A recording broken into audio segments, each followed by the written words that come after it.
Black Star Network is here. Hold no punches! I'm real revolutionary right now. Black power. Support this man, Black Media. He makes sure that our stories are told.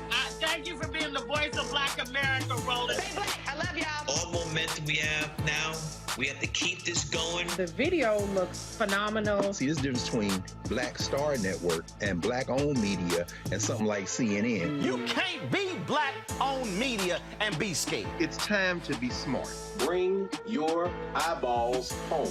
You dig?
Tuesday, March 29, 2023, coming up on Roland Martin Unfiltered, streaming live on the Black Star Network.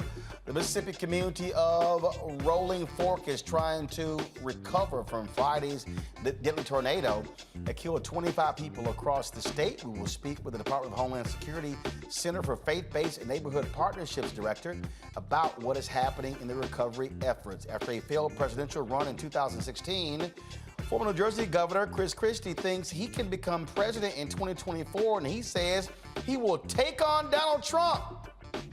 Dude, stop lying. No, you not. You know this.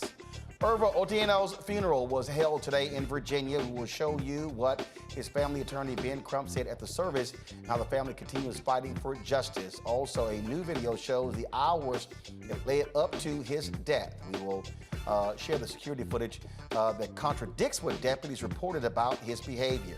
In our Tech Talk segment, an an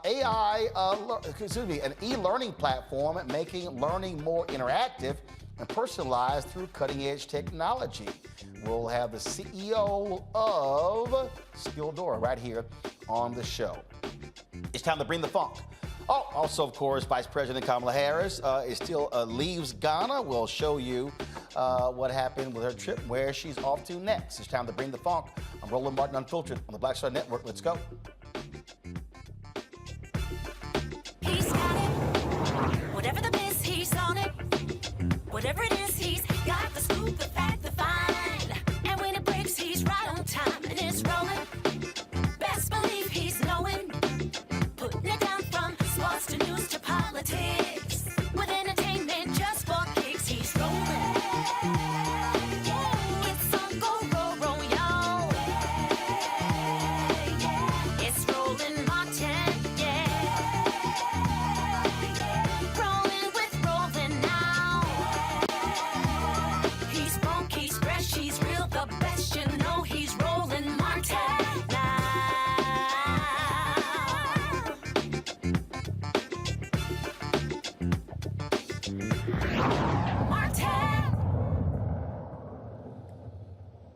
All right, folks, a tornado levels a Mississippi community. 25 folks are dead across the state. Hundreds of buildings and homes were destroyed. An E4 tornado rips through the Rolling Fork community of just over 1,800 people, 1,400 of whom are African American, leaving a trail of destruction for residents to piece back together. Rolling Fork is about 85 miles northwest of Jackson, Mississippi. Here are satellite images of Rolling Fork before and after the tornado. Look at the massive piles of debris people are sifting through, salvaging anything they can. President Joe Biden has issued an emergency declaration for the majority black community. Joining me now to talk about what's happening there is Marcus Coleman Jr., the director of the Department of Homeland Security Center for Faith-Based and Neighborhood Partnerships. Marcus, when we talk about helping folks after this, what are you providing? Well, Roland, one, thank you for having me on. And what we are providing, not just at the Federal Emergency Management Agency, but across the full federal government, is our support directly to the people of Rolling Fork, the people in all of the affected counties in the state of Mississippi. President Biden signed the declaration, as you mentioned. What that means for individuals and families, if they call 1-800-621-3362 or go to disasterassistance.gov, they can jumpstart their road to recovery now. That is the number, and that is the process that unlocks federal resources for individuals and families. But we recognize, right, like you mentioned, this happened about an hour and a half north of Jackson. When I was with the Administrator Criswell and Secretary Mayorkas in Rolling Fork on Sunday, what we knew immediately is we needed to get to people and to families where they were. So we have disaster survivor assistance teams from FEMA, not just in the shelters, not just in the communities, but making sure that we're working with faith leaders, community leaders to get to the people in need. And so again, for those that are listening and have friends and loved ones, they can call 1-800-621-3362. But we are leaving no option unturned to make sure that every affected individual can get access to the benefits available from FEMA. And we continue to work across a broad coalition of interagency and non-government partners to make sure that we're able to meet the immediate and the unfortunate long-term needs. Okay, when you say assistance, what are we talking about here? Very practically. So we're talking about assistance to help with home repairs if we have, or folks that need rental assistance, people that need transitional shelter assistance. And so when we think about people that have to stay in hotels, stay in lodging, we met with many survivors who lost everything. And so what we recognize and know is that, right, they're going to need all the support that they can get, not just in the days and hours of today, but in the weeks and months ahead. And so, again, 1-800-621-3362 starts the process.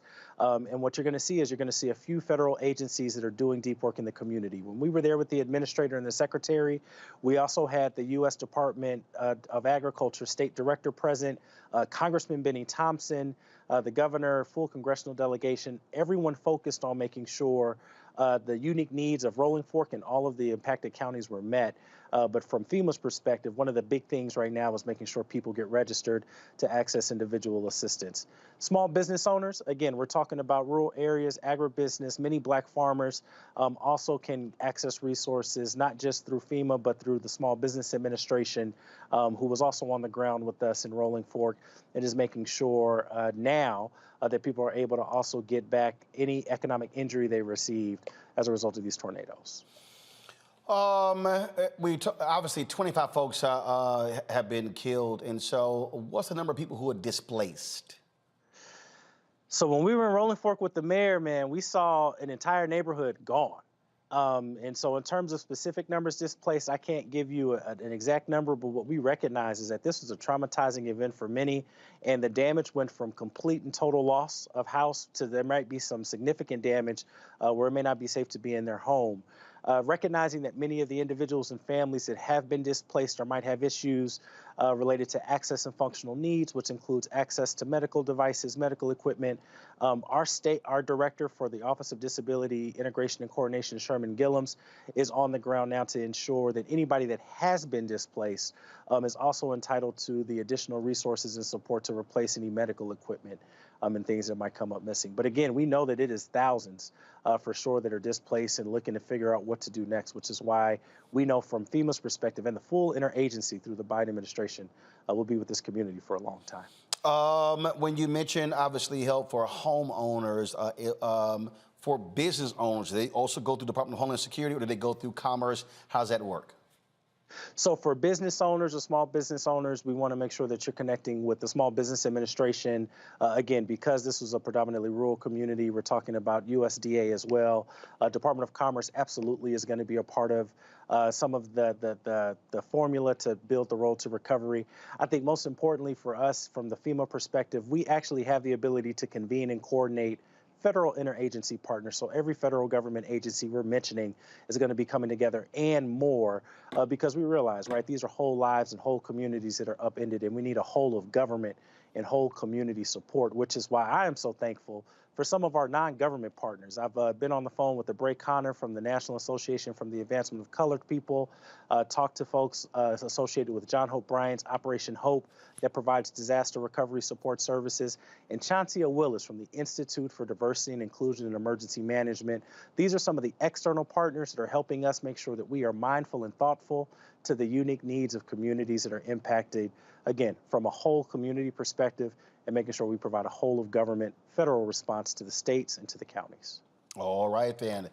We certainly appreciate it. Thank you so very much for joining us, Marcus. Thank you very much, sir. All right, folks, got to go to a break. We come back more on Roland Martin Unfiltered on the Black Star Network. First of all, support us in what we do. Download our app, Apple phone, Android phone, Apple TV, Android TV, Roku, Amazon Fire TV, Xbox One, Samsung Smart TV. If you're watching on YouTube, hit the like button, y'all. I see y'all commenting. Hit that like button as well. And, of course, be sure to watch us on Amazon News, our 24-hour streaming channel.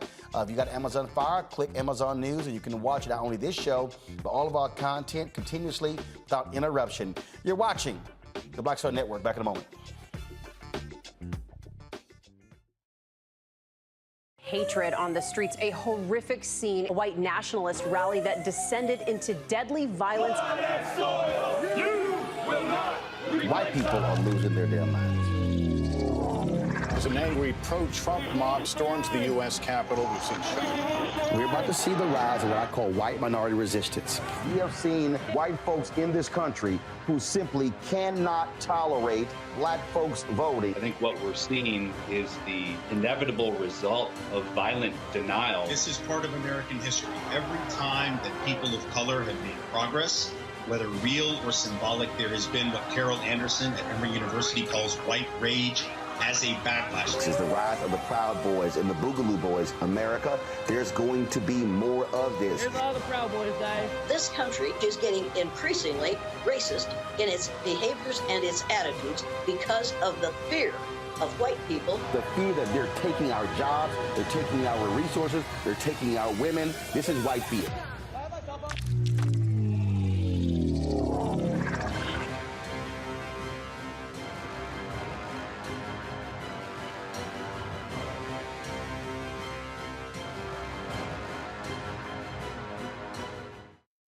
Coming up on the next Black Table, a conversation with Professor Howard W. French on his new book, Born in Blackness, covering 600 years of global African history and helping us understand how the world we know today is a gift from Black people. There could have been no West without Africa and Africa. That's on the next Black Table with me, Greg Carr, only on the Black Star Network.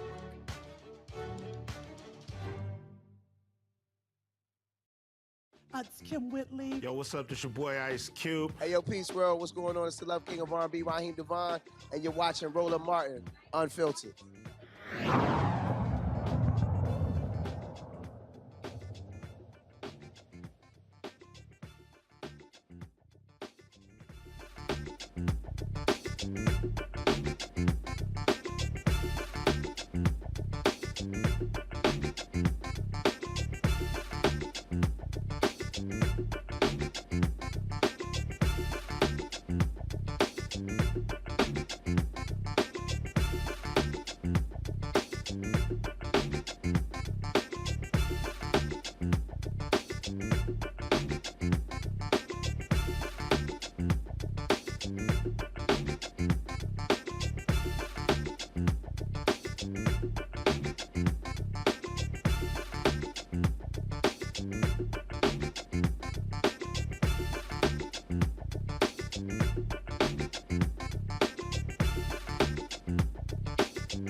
All right, folks, welcome back to Roland Martin Unfiltered on the Black Star Network. So, you gotta love all of these Republicans who now they want to talk big and bad about Donald Trump. And who's really running his mouth more than anybody else is, Lord have mercy, Chris Christie. Man, we all remember how Trump just punked him. In 2016. And so he just got punked. Y'all need to be advancing that video. You should be starting with him, not Whoopi. He got totally punked. So he's in New Hampshire, y'all, talking big and bad. Talking big and bad. Watch this. To go, I am your retribution. Guess what, everybody? No thanks. He doesn't want to be my retribution. That's baloney. The only person he cares about is him. You better have somebody on that stage who can do to him what I did to Marco. Because that's the only thing that's going to defeat Donald Trump. And that means you got to have the skill to do it. And that means you have to be fearless. Because he will come back and right at you. What did he do to Marco? It's like a horror movie. Okay, that was a response on The View today, y'all. So, now, what is he talking about? Now, Trump utterly embarrassed Chris Christie. I mean, constantly. In fact, he punked him after the election, when Jared got him fired as head of the transition team. He kept punking him. Hell, Trump gave that fool COVID and he had to go into the hospital. Now, Chris Christie, really? Now you think you could take on Trump? You couldn't even handle me in September 2021 on ABC This Week. Governor, but the reality is this. You have to admit, Sarah, you have to admit the role that you played in putting the person in leadership who is driving conspiracy theories. It's one thing to condemn them after the fact, but you have to own up to the role that you played in putting the person in power. The time we both ran campaigns against No. Let me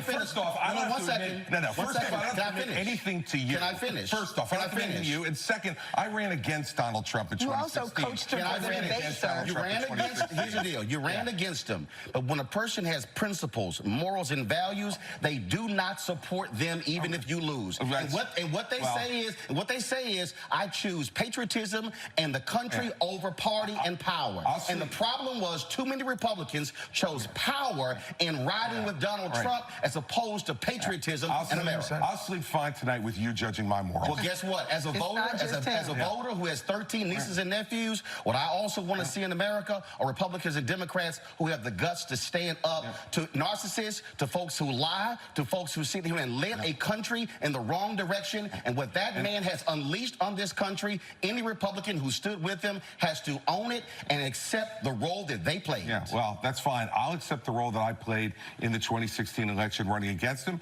and I'll accept the role... Let him finish his point now. Let him finish his point. And I'll accept the role that I played in my belief that Hillary Clinton was not the right person to be president. We all get to make choices, Roland, in this democracy. I made my choice. I'm on record of my choice, and I'm not walking away from my choice. But it does not preclude me from being able to be critical when the person that I did support does things that I am against. And so this false choice that you're trying to set up, it's a false choice and one that the American people are not going to buy either. Roland, let me just press one other point.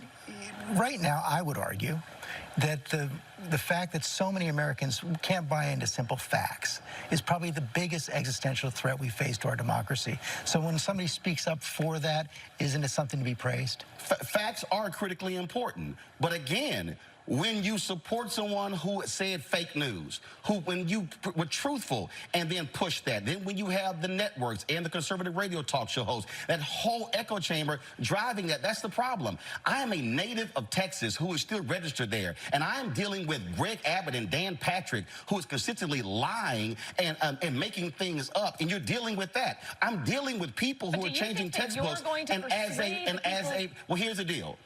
I have a very basic principle since I've been a journalist. If you do good, I'll talk about you. If you do bad, I'll talk about you. At the end of the day, I'll talk about you, and somebody has to say what others are afraid to say. Sarah, you get the last word. If you want to persuade the half the country that voted for Donald Trump in 2016 to move to your side, then you've got to stop villainizing them. You've got to stop having these conversations where everyone who is not with you is against you. And when someone says that Donald Trump did something wrong, you may want to consider praising that and trying to use that to persuade the people who are not going to be persuaded by what you said. That is going to have to be the last word, just to make it obviously continue. I'm sure it will in coming weeks. Lord, Chris Christie was so upset you thought I took his Krispy Kreme donut. He went complained to the ABC people. Oh, I felt he was complaining, said I got ambushed. He complained more than Umar Johnson did. It was dumb. No, Sarah, I'm not going to credit you for waking up when Chris Christie supported his reelection. He wanted him reelected. Let's go to my panel. I'm laughing at these people because they can't be taken seriously at all. At all. About anything. All right, Rebecca Carruthers, she joins us on our panel. Glad to have you here, Rebecca. She, of course, is Vice President, Fair Election Center. Robert Patillo hosts People, Passion, Politics, News and Talk, 1380 WAOK in Atlanta. Joe Richardson, civil rights attorney. I mean, here's the thing why I laugh at Robert. Chris Christie is going to wilt like a wet noodle under the vicious assault of Donald Trump. He did it before, and he'll do it again. Look, Chris Christie can't stand up to, as you said, Jared Kushner. I don't think this is a serious campaign or serious candidacy because what exactly has Chris Christie done since he left the governor's mansion in New Jersey? What exactly new credentials does he have to justify him being the president in 2024 or going forward? What support does he have? Who's going to bankroll or finance that campaign?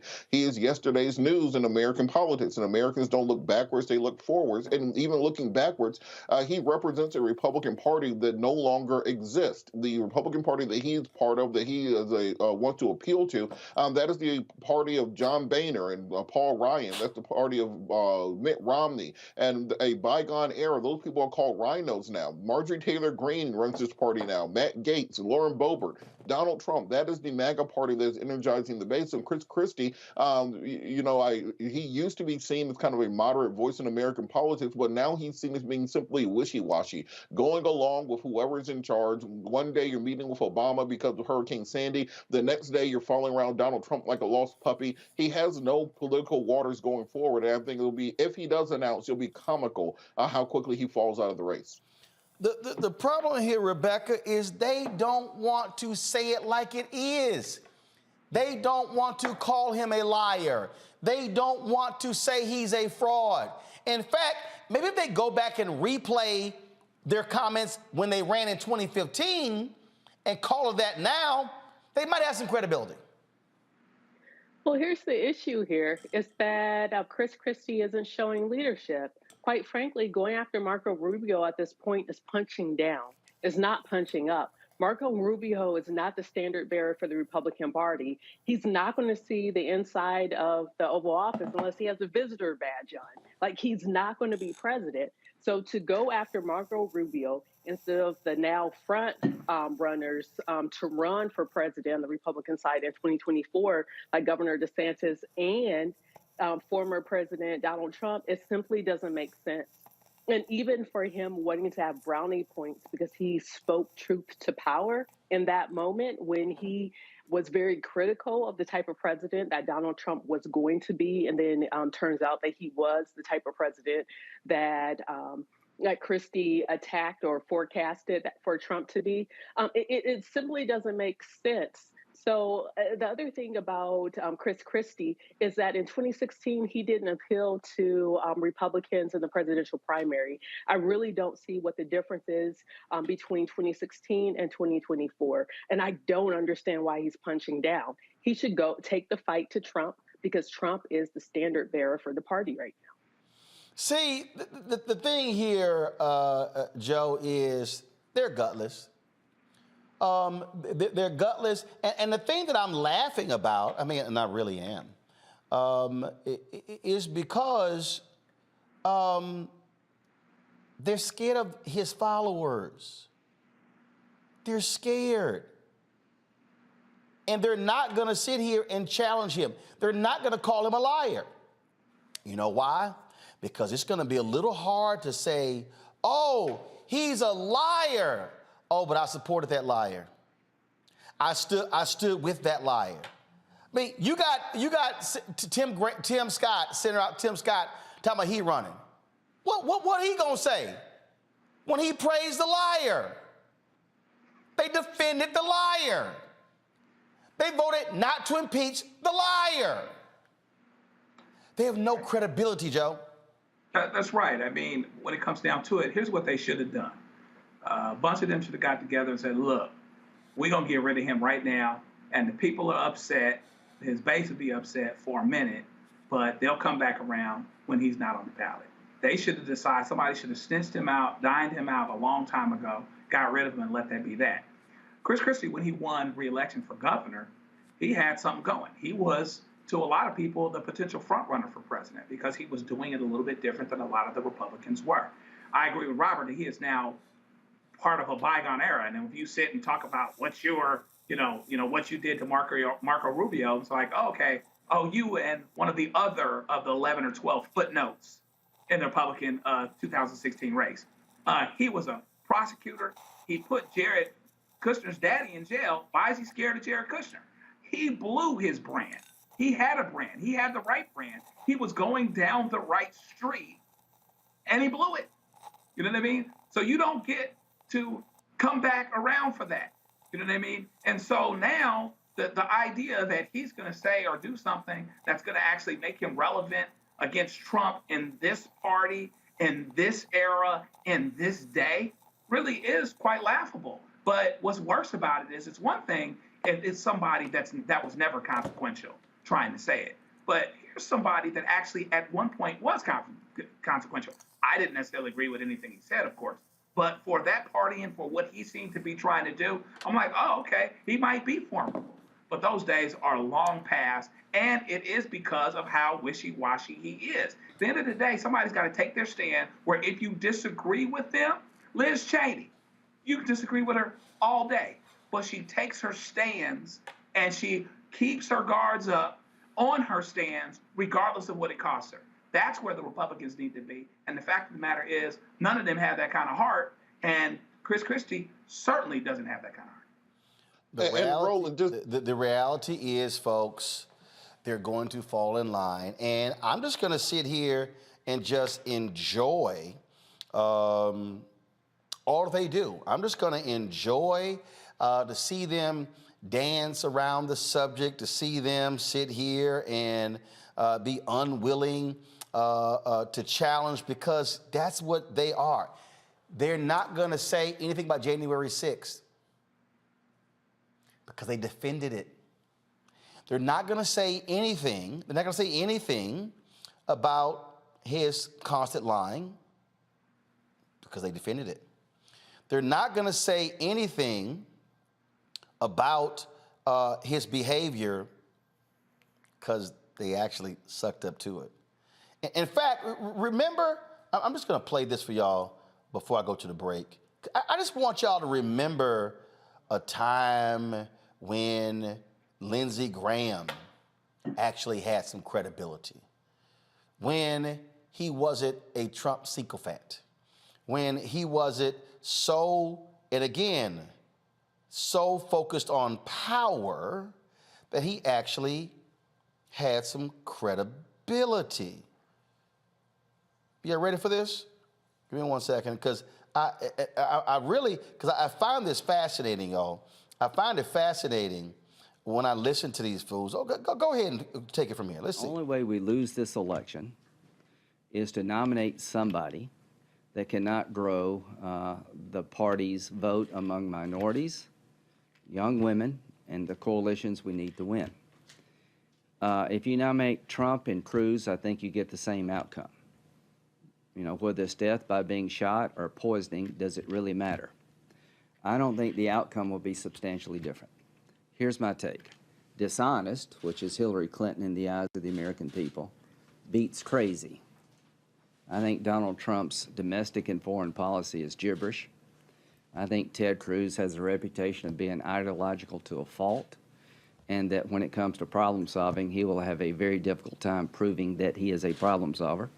When it comes to the immigration issue, he has doubled down on a line of attack that's hurt us with Hispanics.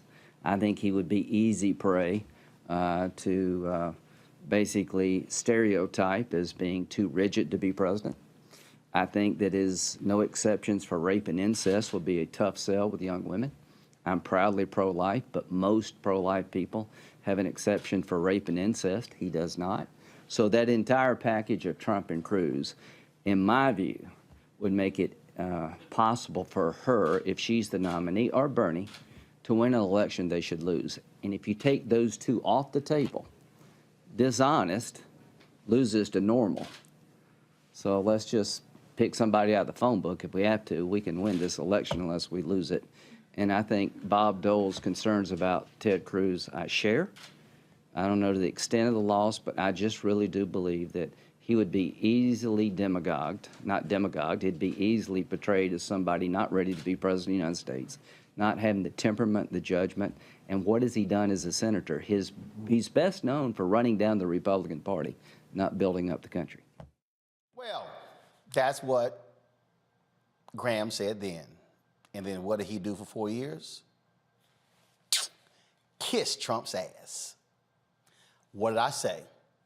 They chose power over party, patriotism, morals, values, principles, and ethics.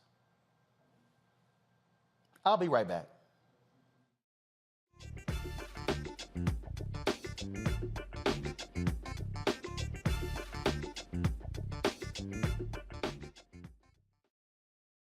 When you talk about blackness and what happens in black culture, we're about covering these things that matter to us, speaking to our issues and concerns. This is a genuine people-powered movement. There's a lot of stuff that we're not getting. You get it, and you spread the word. We wish to plead our own cause.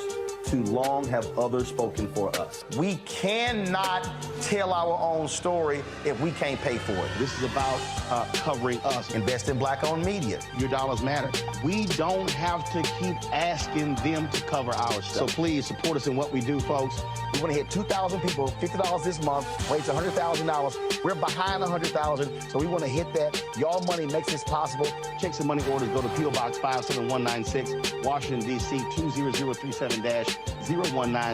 The Cash App is $RM Unfiltered. PayPal is R Martin Unfiltered.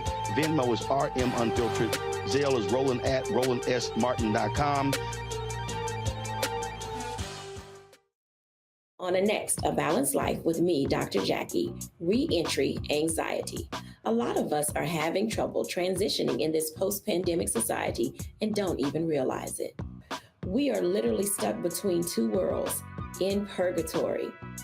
How to get out of purgatory and regain your footing and balance. What emotions they're feeling and being able to label them, because as soon as you label an emotion, it's easier to self-regulate. It's easier to manage that emotion. The next, A Balanced Life on Black Star Network.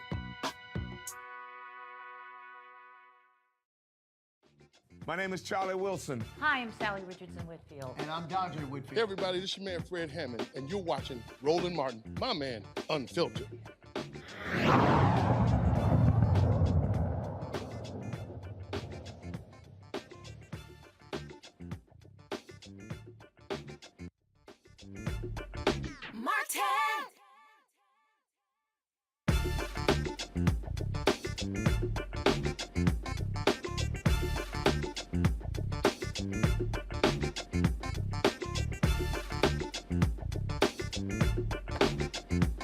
Today, hundreds filed into a church in Chesterfield, Virginia, to remember the life of Irvo Otieno, the black man killed earlier this month while in police custody in Virginia. Otieno's family and friends shared memories of him and expressed their grief and pain at his loss. His family wanted folks to remember him as he lived, not the tragic way in which he died.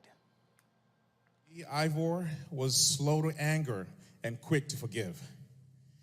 To me, Irvo represented more than just a black man in America. He represented a black man in Kenya. He represented sisters in Kenya. To me, Irvo's life gives me purpose. The community has responded graciously. Thank you. We couldn't do this without you. Thank you for dropping food off. Thank you for running errands. Thank you for your phone calls. Thank you for your emails. Thank you for your donations. Thank you for your support. The image of which I see here in front of me today is exactly who Irvo's neighborhood looks like. To say goodbye to my son, Otieno.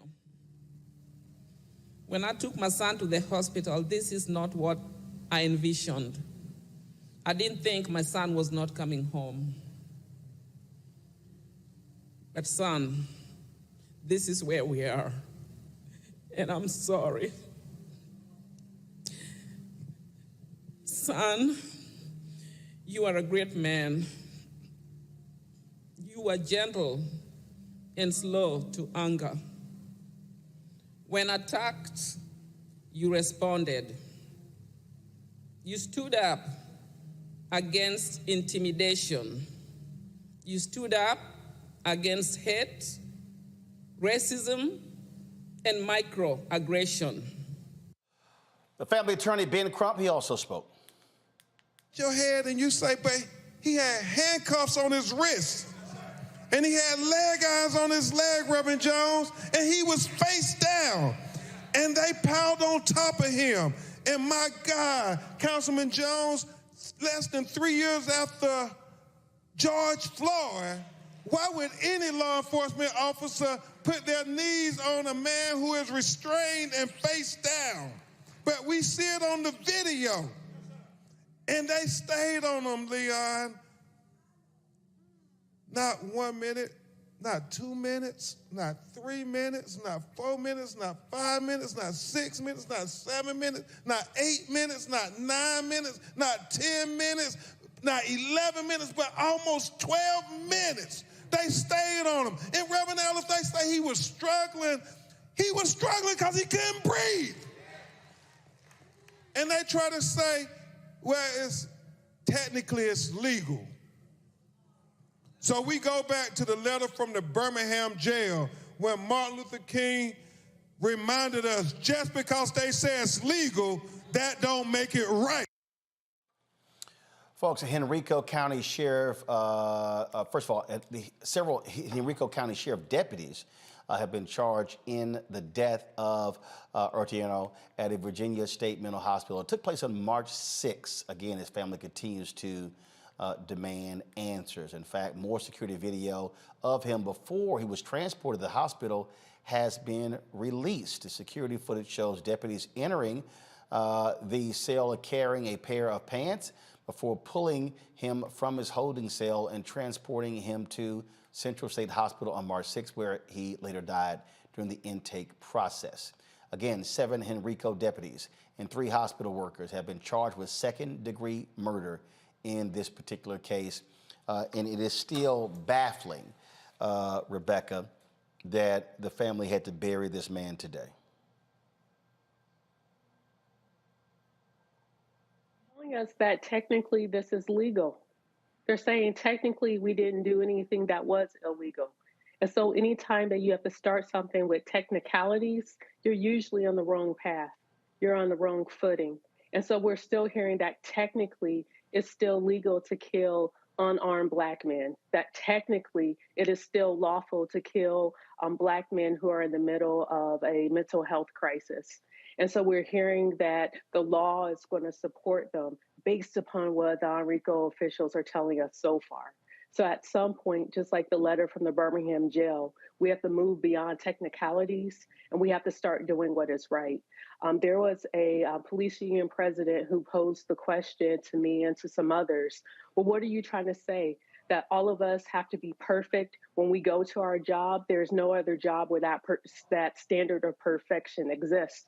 And my response to law enforcement officials who believe like that, we're not asking for you to be perfect because we understand that you're human. We're asking that if you have the ability to lawfully take someone's life, you don't kill people. That's what we're asking law enforcement officials across the country. Stop killing us. Joe? Yeah, I mean, you know, when you're talking about what's legally wrong and what's morally wrong, we know that this is morally wrong all day long. Perhaps we are starting to be, for as much as we're going through and as much heartache as this is, and hearts go out to this family, as much of this that is going on, at least there ultimately were charges. At least there is some action on the criminal front, because it looks to be that if, you know, from the prosecutor's standpoint, that, yeah, perhaps it was legally wrong, and that's why this is going to go down this road. But again, you know, this brother was struggling for his breath. Listen, you know, you might not like the brother next to you, the person next to you, you might have, you know, a whole lot of things you don't have in common, but one thing you do have in common is that you all need to breathe. And there's a natural inclination for us to struggle to breathe if we are not breathing, because we can't live without breathing. So you put 7 or 8 folk on top of this brother, and he's going to struggle to breathe. They translate that or transmit that as resistance, and now they're doing harder what they were doing before. The more people you have, the more it should be possible to save his life, not to get rid of his life. Robert? Well, you know, it reminds me of 1 Timothy chapter 1, 8 through 11, where they say, but the law is good so long as a man uses it lawfully.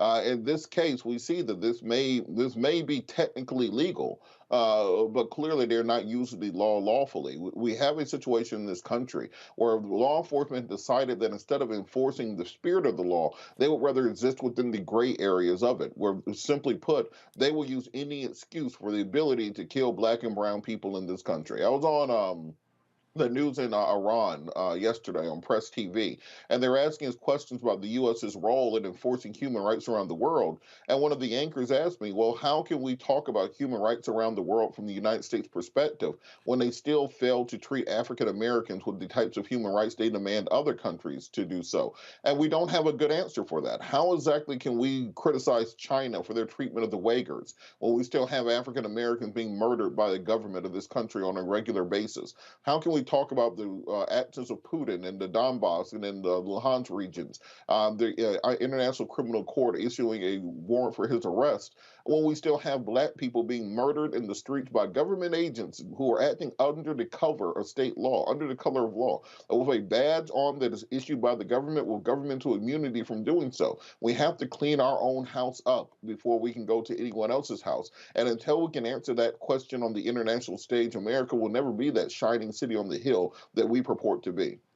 Indeed, indeed. All right, folks, hold tight. When we come back, we'll talk Vice President Kamala Harris ending her trip in Ghana, and now she is in Tanzania. We'll tell you about her day 3 in Ghana and what is next on her next piece of her 7-day leg to the motherland. You're watching Roland Martin Unfiltered on the Black Star Network and YouTube. Hit that like button, y'all. We should be at 1,000 likes by now. Shouldn't have to take us 2 hours to get there. Also, download the Black Star Network app, Apple phone, Android phone, Apple TV, Android TV, Roku, Amazon Fire TV, Xbox One, Samsung Smart TV, and of course, you can also watch us on Amazon News. If you got Amazon Fire, go to Amazon News. You can check us out. And don't forget, your dollars make it possible for us to do what we do. Folks, trust me, I am fighting this battle for us to get advertising dollars, but it's critically important that we're able that you're able to support us in all that we do. And so please, again, contribute to us. Send your check and money orders, P.O. Box 57196, Washington, D.C. 20037-0196. Cash App, $RM Unfiltered. PayPal, R Martin Unfiltered.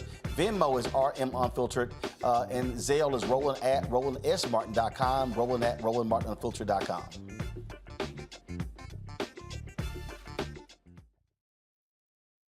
Pull up a chair, take your seat. The Black Table with me, Dr. Greg Carr, here on the Black Star Network. Every week, we'll take a deeper dive into the world we're living in. Join the conversation only on the Black Star Network. Hi, I'm Dr. Jackie Hood Martin, and I have a question for you. Ever feel as if your life is teetering and the weight and pressure of the world is consistently on your shoulders? Well, let me tell you, living a balanced life isn't easy. Join me each Tuesday on Black Star Network for A Balanced Life with Dr. Jackie. We'll laugh together, cry together, pull ourselves together, and cheer each other on. So join me for new shows each Tuesday on Black Star Network, A Balanced Life with Dr. Jackie.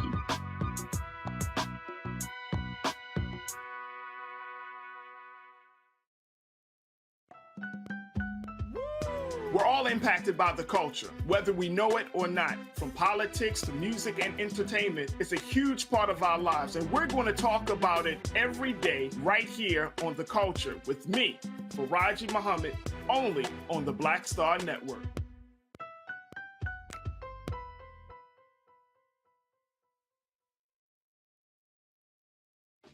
My name is Charlie Wilson. Hi, I'm Sally Richardson Whitfield. And I'm Dodger Whitfield. Hey everybody, this is your man Fred Hammond, and you're watching Roland Martin, my man, Unfiltered.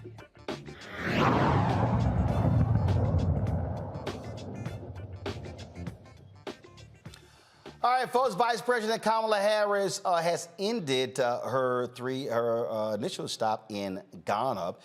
Today, she met with some women entrepreneurs. Here's some photos the White House provided us of that meeting. She met with some female entrepreneurs, where she also announced more than $1 billion in private sector commitments to empower women across the continent. The investment will help digitize women-owned businesses, provide access to capital, health care, and education, and combat gender-based violence. As part of this, the Vice President announced a new fund, the Women in the Digital Economy Fund, alongside the Bill and Melinda Gates Foundation. The White House says this fund will help close the global digital gender divide. Now, she left Ghana and is now, of course, has made her way to Tanzania. Here's some footage of her arrival in Tanzania. This is on her next step. Guys, roll the video. Thank you very much. And so she's there with the second gentleman, Doug, as well. They were, like I say, arriving there. While they were in, of course, were in Ghana, she made her visit yesterday to one of the slave dungeons. The vice president is going to be in the motherland, hitting several countries over the course of a week. Here's what I find to be interesting. Y'all keep rolling the video here, but here's what I find to be interesting here, Joe. If you watch mainstream media, it's as if she's in hiding. And people are always whining and complaining. I remember Chris Christie was on ABC. Oh my God, we never hear from her. We never see her. She's literally in the motherland, making the visit there, and these folks act like nothing is happening. Joe, you're on mute. Oh, shit. Oh, I'm not on muted. Now you're on. Now you're on. Okay, sorry about that. She's, shoring us up all over the world, but nobody's talking about it. And so it's terribly unfortunate because there's this narrative that she's disconnected from the president, that they're not together on the same page, and that she doesn't bring anything or enough to the table, when in fact, she's a large part of the reason why Joe Biden won. You forgot Joe Biden never ran a good campaign until James Clyburn and Black America thought that we wanted him to win over Bernie Sanders, and that changed everything, and she was a big part of that. So she's going to continue to do her job. Hopefully, the media coverage gets a little bit better. To be honest with you, this is the first media coverage I have seen on it, to your point. And so hopefully that gets a little bit better, because she is not this faceless and nameless person. She's the second in power, and she's on her job.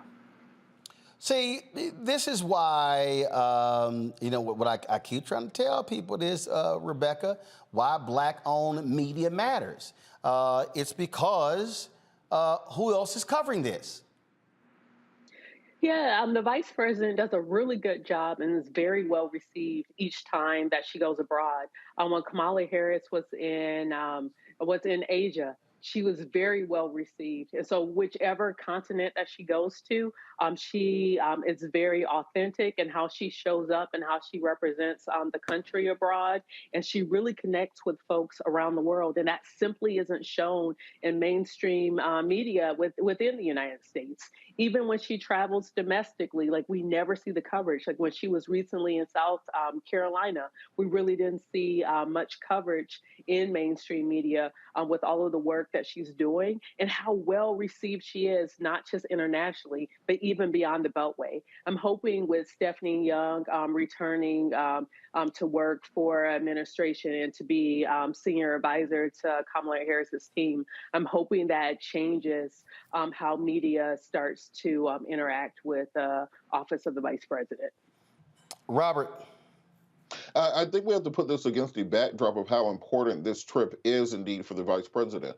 Just in the last 2 weeks, we've seen China broker a landmark agreement between Iran and Saudi Arabia, ending the decades-long Cold War existing within the Middle East. And then going directly from that, President Xi having a 3-day trip with Vladimir Putin, and then reaffirming their strategic friendship, their strategic partnership. The reason that is significant is if you think back through 500 years of colonial history, in any time there's been an agreement between a European nation and a quote-unquote developing nation or a non-European nation, this is the first time that I can remember where the non-European nation is on top in that negotiation, where Russia is now basically a vassal, where China is in suzerainty over the Russian Federation currently because they need their help that much. The reason China is in this position is because over the course of the last decade, while America was doing quote-unquote America first under Trump, China was investing in their Belt and Road Initiative, putting trillions billions of dollars into developing nations in Africa and across the Middle East and South America,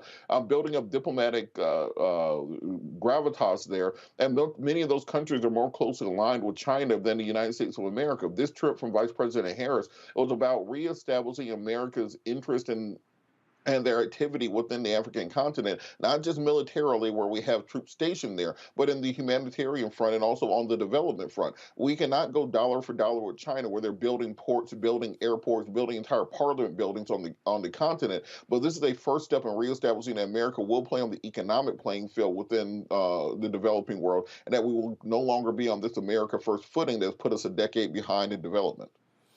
Well, the thing that people have to understand here, Rebecca, is that when we're talking about Africa, 54 countries, the motherland, we're talking about the youngest continent. The United States had damn well better have some type of relationship with these African leaders. Yeah, we really should understand that by 2050, I think 1 out of 4 people on the planet will live on the continent of Africa. And so we really need to understand that the continent of Africa should be one of our main trading partners or sets of trading partners across 54 countries. And here's the other thing. I would say for Black entrepreneurs in America and Black business owners, don't wait for the United States government to start that trade partnership, but actually figure out how can we connect business to business with African Americans and Black folks in Africa. I think we should really go ahead and take the lead on it, because I'm not sure that the types of administrations that we've had really focused on that. And again, I'm sorry, go ahead. Oh, no, I was going to say, Roland, you can actually do an entire sequel to your book, White Fear, and do White Fear Global. Because if you look at reproduction rates in Europe, they're at 1.5%. We need to be at 2.2% to be at replacement levels. So as Rebecca just said, the population growth that we're going to be seeing in the latter half of the 21st century is going to be in Africa and in South America and in Oceania. Because of this, you're seeing many European governments there now experiencing the exact same white fear there that you're seeing happening here in the United States of America, whether it's Giorgia Meloni, the neo-fascist Mussoliniite in Italy, whether it's Orban, whether it's Lukashenko, whether it's the Brexit movement, which is about closing off immigration in the UK. So this is becoming a global white fear pandemic that we're falling into. And when it comes to investment, many of these developing nations, particularly African nations, aren't really in a hurry to go back and be friends with the same people that colonized them and enslaved them. And that's why China has the upper hand when it comes to diplomacy and diplomatic favor across the globe. We're going to see a very different world in the latter half of this century than we've seen over the course of the last 500 years. Well, again, folks, if y'all want to understand why the Black Star Network matters, it's because of this. First of all, it would have been great for us to be actually on the trip, but you know what? It probably, you talk about from a cost standpoint, anywhere from $50,000 to $75,000 to be able to travel there, to be a part of that pool, and all of that sort of stuff. That's why resources matter. Our goal is to build to that. But I'm gonna tell y'all right now, this happens all the time, folks, where you're not seeing the level of coverage, where you're not seeing folks talk about these sort of stories. We talk about this all the time. This is why Black-owned media matters. So please support us in what we do. Make it possible for us to cover the news that, again, mainstream media is ignoring. Check and money orders, P.O. Box 57196, Washington, D.C., 20037-0196, Cash App, $RM Unfiltered, PayPal, R Martin Unfiltered, Venmo is RM Unfiltered, Zelle, Roland at RolandSMartin.com, Roland at RolandMartinUnfiltered.com. We'll be right back.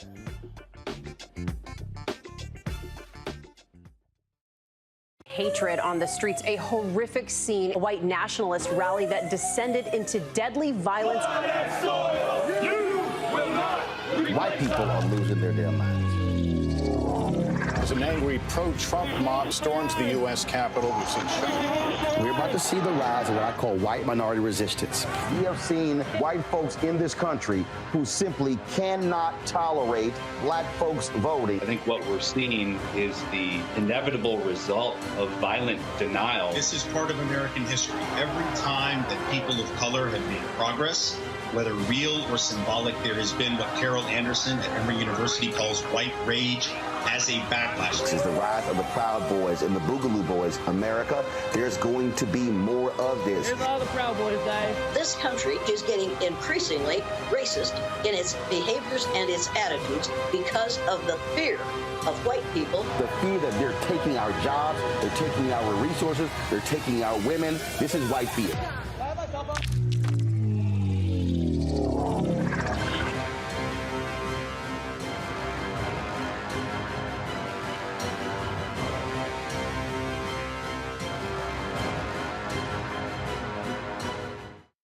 I'm Deborah Owens, America's Wealth Coach, and my new show, Get Wealthy, focuses on the things that your financial advisor and bank isn't telling you, but you absolutely need to know. So watch Get Wealthy on the Black Star Network.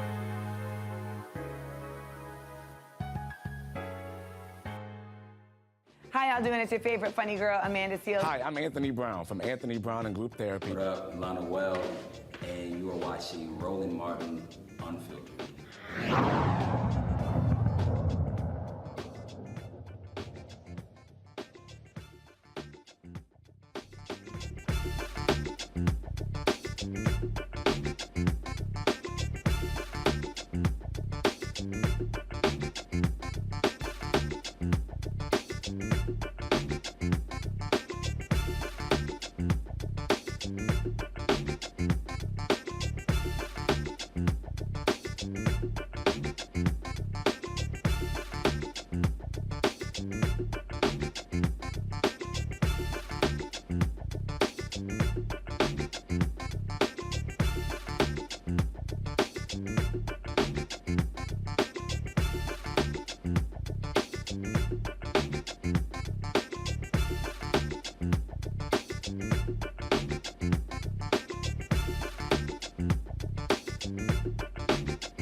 Survivors of the 2015 shooting at Mother Emanuel in Charleston, South Carolina, they are fighting for a hate crimes bill there in the Palmetto State. That's right. The Senate's, first of all, the Clementa C. Pinckney Hate Crimes Act would expand the definition of a hate crime to include crimes based on sexual orientation, gender, and disability. The Senate subcommittee passed it Tuesday in the whole Judiciary Committee in a 15-8 vote this afternoon, but the bill failed in the South Carolina State Senate. The bill has been introduced multiple times, but has not passed due to resistance from legislators, arguing that existing laws are sufficient and would impede freedom of speech. Really? Survivors of the shooting believe that a hate crime bill would provide a more significant deterrent and message that hate crimes will not be tolerated in the state. South Carolina Republicans are considering a version filed in the Senate that includes a definition of sex and a statement that nothing in the bill could violate freedom of speech. Really? Really, Robert? We're talking about hate crimes bill. And these folks talking about freedom of speech? Really? Well, as we've seen, we have a Republican Party in this country right now that is seeking to roll back rights, not to expand them. They're trying to get rid of the things we've done in the 1960s and the 1970s. We saw affirmative action before the Supreme Court, and it's probably going to be overturned. We're seeing the Dormant Commerce Clause will probably be overturned by the U.S. Supreme Court, and they're trying to find every way to take out every bit of progress that's been made over the course of the last century and a half when it comes to African Americans and other minority groups. And the fact is, we are seeing more and more hate-related attacks on people based on gender, based on sexual orientation, based on how people dress, etc. And we have to provide protections to the updated threats that exist today. The Republican Party has, for some reason, decided that the transgender community is now their new punching bag, which is motivating more attacks on trans people, that's encouraging more attacks on the LGBT community. We saw the last major hate crimes legislation that we had with Matthew Shepard and James Byrd Act, which was meant to fight that on the federal level. And we have to stop these states from being able to push backwards when it comes to these rights, as opposed to expanding them going forward to provide additional protections. Joe. If you close your eyes and listen to the conservative church and you listen to Donald Trump, you can't tell which is which.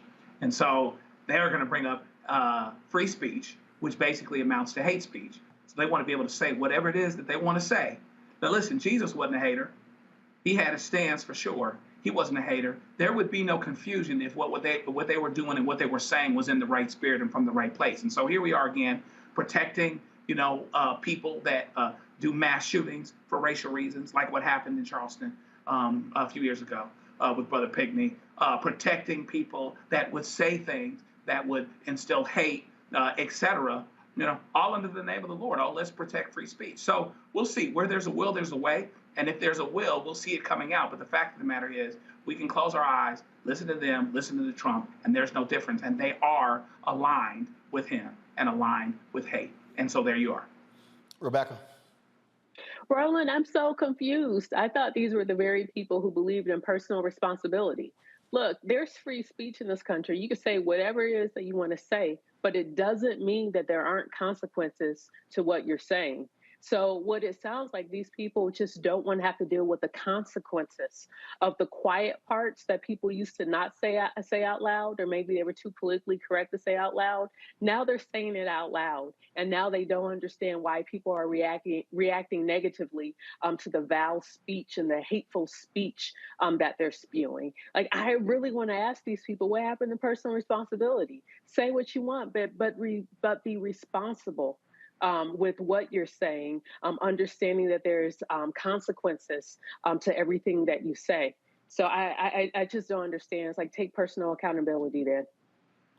Well, again, it shows you exactly what you're dealing with in South Carolina, where for the longest they didn't want to bring that Confederate flag down, and it only took 9 black people getting shot and killed in a church, including one of their fellow legislators, for them to finally go, you know what, we might want to go ahead and do this. But it goes to show you how screwed up Republicans are in that state, and it's really a doggone shame. And I just really wish black folks would use the power of our vote. If we voted our numbers there, trust me, we could kick a bunch of them out of office if we use the power of our vote. All right, folks, the House Oversight Committee held a hearing examining crime and city management before voting on the D.C. police accountability legislation. The House Oversight Committee hearing addressed some of the district's police reform bills that D.C. leaders began passing in 2020 after the death of George Floyd. The Oversight Committee may block the bill aimed at increasing police accountability and improving community relationships with law enforcement in D.C. Here's some of the BS we heard from Republicans on the Hill. 105 D.C. officials have not carried out their responsibility to serve their citizens. Therefore, our committee must fulfill its responsibility to conduct oversight of the District of Columbia. We have a tall task today examining D.C.'s failures. The crime statistics alone are shocking. According to the D.C. Metropolitan Police Department, carjackings in the district have increased 105% compared to this time last year. 56% of these carjackings are committed by juveniles. Total property crime is... Constitutional scholars urged Congress to admit D.C. to the Union, explaining in a letter that, and here I'm quoting, there is no constitutional barrier, end quote, to admitting the state of Washington Douglas Commonwealth. In 2016, D.C. held a referendum on statehood. What percentage of D.C. residents voted in favor of statehood? You know, Congressman, I don't remember whether it was 80 or 85%, but it was somewhere around there. Yeah, well, it was around that. It was 86%. The people of the District of Columbia want statehood. They want voting representation in Congress. They want to govern themselves like everybody else in this country.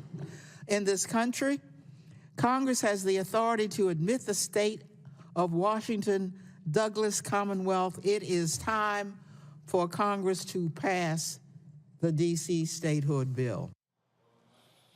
Well, it goes to show you what happens when they still want to tell black people what to do here in D.C. Now, the bill includes provisions such as requiring body cameras on officers, banning chokeholds and no-knock warrants, and mandating de-escalation training for police. In a historic move, Republicans have brought back-to-back resolutions disapproving various D.C. bills, which is rare, only happening 3 times in the past 3 decades. A month ago, the GOP-led Oversight Committee was also expected to advance a disapproval resolution seeking to overturn D.C.'s Comprehensive Policing and Justice Reform Act. Republicans argue that the bill would increase crime. The bill could move to the House floor for a vote. This is all. I just love these people who always talk about local control, Rebecca, except when it comes to D.C. Well, Roland, it's not even just D.C. Any black jurisdiction in the country is now dealing with this.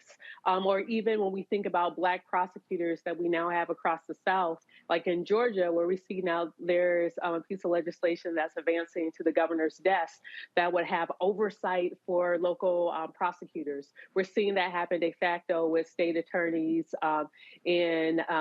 in Florida. So we see wherever black folks have power, then all of a sudden we're seeing that there are conservatives and there are members of the Republican Party who are saying, oh no, we don't want that type of power. Joe. Yeah, I mean, really, at the end of the day, they find their pragmatism, their inner pragmatism when it's time for looking for police accountability. D.C. government passes things related to that. And so now here comes Congress to have oversight and to break their only, regular rule about local government control. Meanwhile, the biggest crime that I saw take place in the last couple of years in D.C. was on January 6th. But they don't want to talk about that. In the South and in other places in the country, again, they are going after oversight, where they're actually overseeing judges, where they're trying to get to a place where even locally picked people that were picked by local citizens, often black citizens, don't have the say that they're supposed to have constitutionally. So it goes on and on and on, and I think we're going to continue to see it because of this fear, this white fear that you talked about, this fear of people being in charge of their own destiny, and how that shakes out, particularly as it pertains to making agencies and institutions accountable that they don't want to be accountable. Robert? It's interesting to me that this entire conversation that you hear from the Republican Party about, well, there's crime and there's carjackings, etc. But then when it comes to Donald Trump, all of a sudden, all that law and order talk goes out the window. Like, hey, you don't need to prosecute him for all the crimes that he did.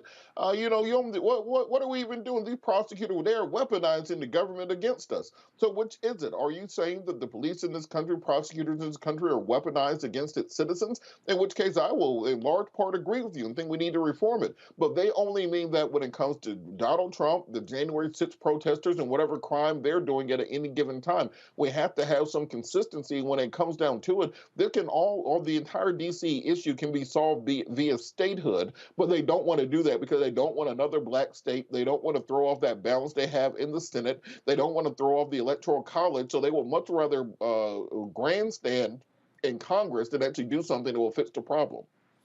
All right, speaking of Congress, Congresswomen Cori Bush and Ayanna Pressley, they have launched the Gender Equity and Justice Caucus in Congress. Pressley and Bush explained why this caucus is vital during a news conference today on the Hill. So we're here today because we believe it is time that Congress affirms the Equal Rights Amendment as the 28th Amendment to the Constitution. And we are organizing Congress by launching this caucus to make sure that equality becomes enshrined in the supreme law of our land. It is time Congress makes constitutional gender equality a national priority. It is time that Congress centers the people who stand to benefit the most from gender equality. We're talking about and including Black and brown women, the LGBTQ+ community, people seeking abortion care, and other marginalized groups. We're here because from the start, people like me and many of my constituents were intentionally written out of our nation's founding document. That ain't right. The absence of foundational equality allows discrimination to persist and injustice to fester. One example of this discrimination and injustice is the fact that on average, women make 77 cents on the dollar in comparison to men. Now, we've heard that over and over again. Yeah. So, as striking as this statistic sounds, it only really became real to me when I sat down and I actually did the math for myself in my own life, and I realized exactly how much was missing. Pass that mantle over, that it's important that this movement in this moment be led by those and centered by those who stand to benefit the most from the passage of the ERA and who have been ignored, left out, and left behind in our founding document and often not given the credit they deserve in this fight. So we paid that tribute to many of these sheroes in the People's House to register officially into the congressional record their contributions to the movement, because for so long we have either been erased or relegated to a footnote in history. And so I hope this representation, this demonstration here today of a truly multiracial, multi-generational coalition affirms that there will be no erasure any longer. All right, folks, got to go to a break. We'll be back on Roland Martin Unfiltered on the Black Star Network. Don't forget, if you're on YouTube, hit that like button, y'all. We want to hit 1,500, 2,000 likes every single day. It impacts the algorithm. And don't forget, you can also do the same. Hit the sharing button on. First of all, let me see, because Facebook keeps tripping. Especially with our numbers. And I keep telling y'all what Facebook is doing. Facebook is actually blocking our content from getting out, and I'm always showing you this. And just so y'all know, here's a perfect example. Y'all see it. So yesterday's show, you saw us talking about Seattle police reform and Vice President Kamala Harris. Okay, see, this is what I don't understand. You want to show how Facebook trips, y'all? So this is a perfect example.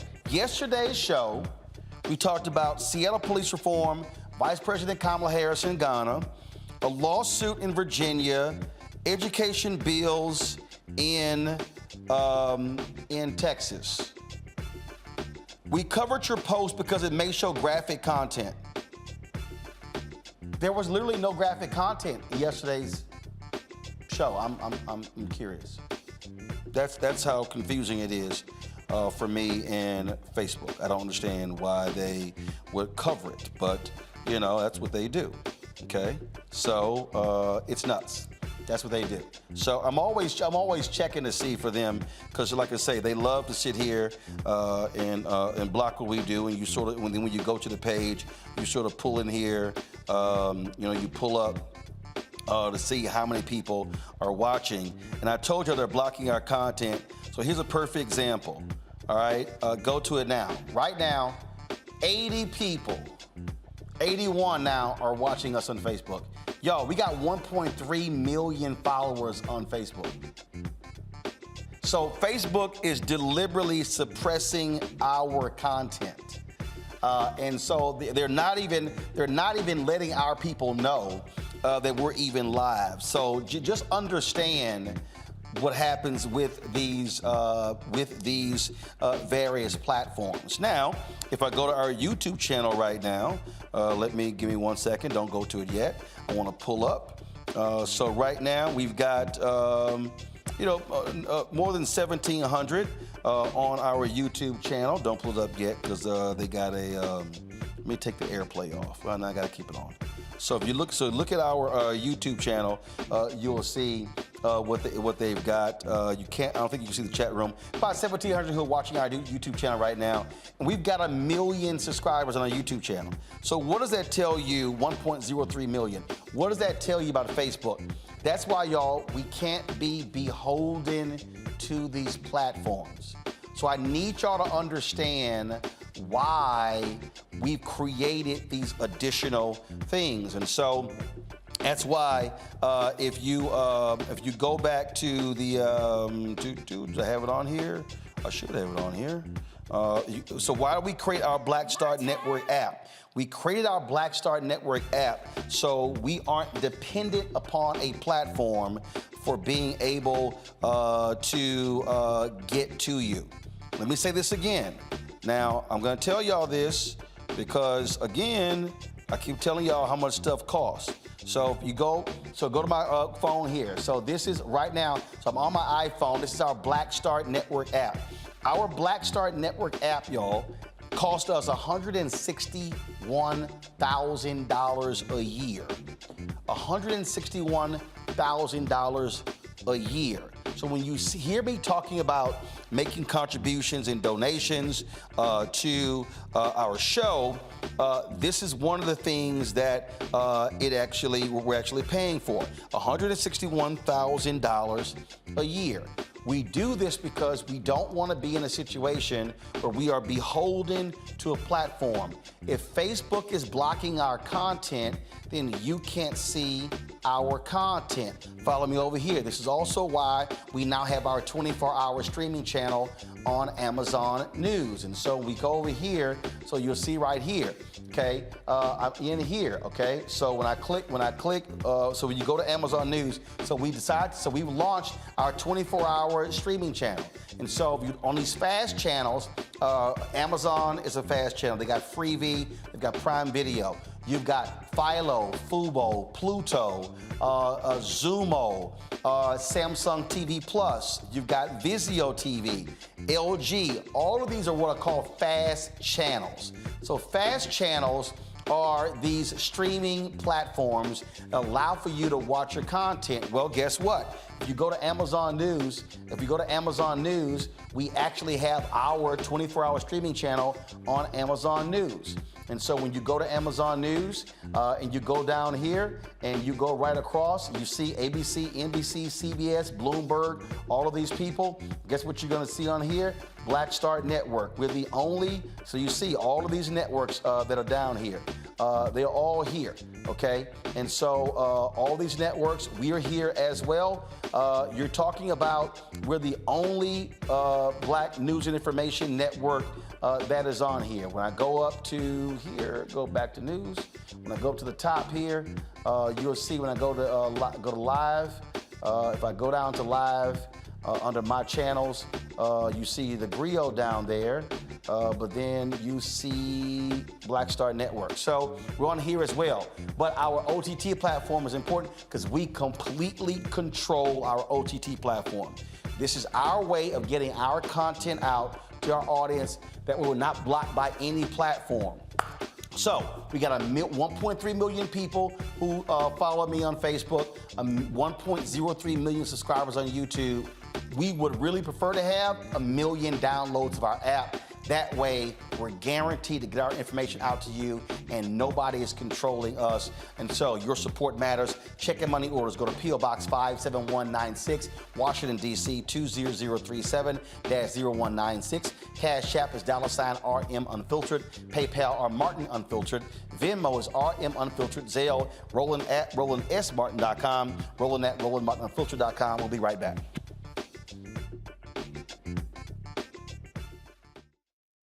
A lot of these corporations or people that are running stuff push Black people if they're doing a certain thing. What that does is it creates a butterfly effect of any young kid who, wants to leave any situation they're in, and the only people they see are people that are doing this. So I gotta be a gangster, I gotta shoot, I gotta sell, I gotta do this in order to do it.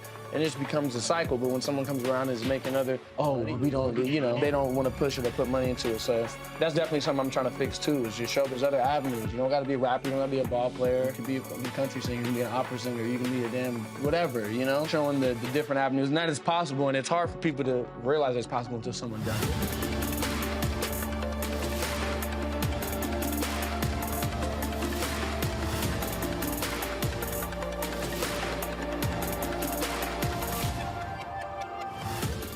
On the next A Balanced Life with me, Dr. Jackie, Re-Entry Anxiety.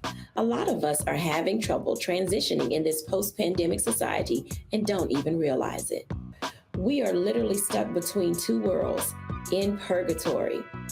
How to get out of purgatory and regain your footing and balance. What emotions they're feeling and being able to label them, because as soon as you label an emotion, it's easier to self-regulate. It's easier to manage that emotion. The next, A Balanced Life on Black Star Network. Hey, I'm Antonique Smith. Hey, I'm Arnez James. Hi, this is Cheryl Lee Ralph, and you are watching Roland Martin, Unfiltered. I mean, could it be any other way? Really? It's Roland Martin.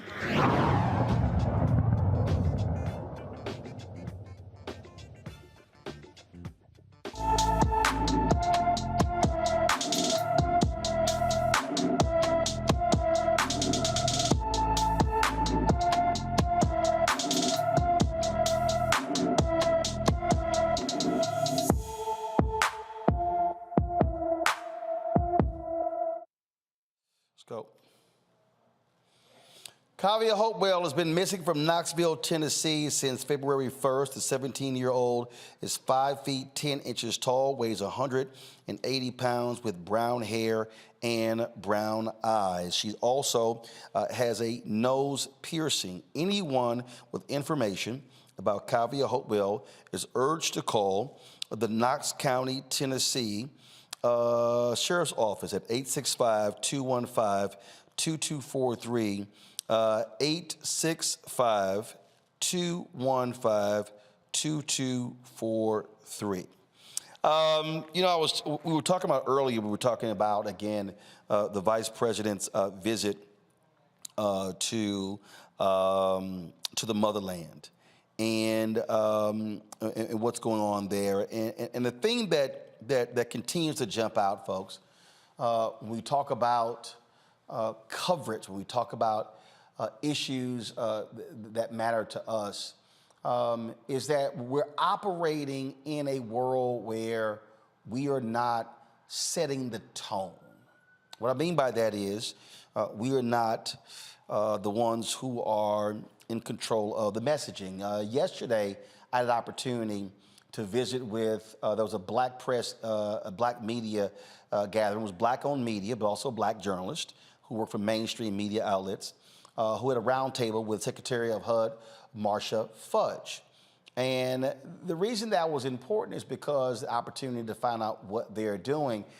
And the thing here, Robert, is that there's so many things that are happening in the administration that you're not seeing on these other platforms. And it's why I keep saying to the Biden administration, I say this to governors, to mayors, and others, if you're waiting on mainstream media to cover it all, you're going to be waiting. Because the reality is, on television, they cover the same 3, 4, 5, 6 stories all damn day. And I'm like, what are you doing? And so when I'm out here talking about black-owned media and advertising, you know, I get these people, man, you out here always begging, but they don't understand. We see example after example of things that are happening in our community that no one knows about. Secretary Fudge said something yesterday. She said, of the 4 women who were in the meeting yesterday, they control 7% of America's gross domestic product. That was in the meeting we had yesterday. And so there are things that go on every day that we don't even know about, because if we don't have black radio and we don't have black newspapers, what we do here, we're not going to find out about what's happening, which is why Kathy Hughes had the statement, information is power. Well, Roland, now you're seeing why Noah became a drunk. Imagine telling people every day that it's going to rain and nobody's listening to you. And I stole that from Reverend Jackson, in case y'all are wondering. I'm not that creative. No, it's not. This is the second biblical reference Robert has used the show today. Just say you went to Bible study last night.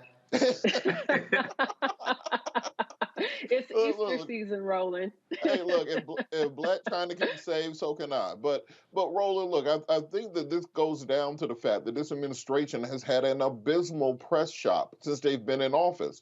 If you look at the national media, everything down from late night comedy to your 24-hour news networks, they still cover Trump as if it was 2015 leading up to the 2016 election cycle. If Trump sends out a tweet, you get 24-hour a day, 7-day-a-week coverage around it. Meanwhile, literally in the last 2 weeks, Joe Biden's administration saved the banking system from collapsing, and it got completely covered up by one tweet from Donald Trump.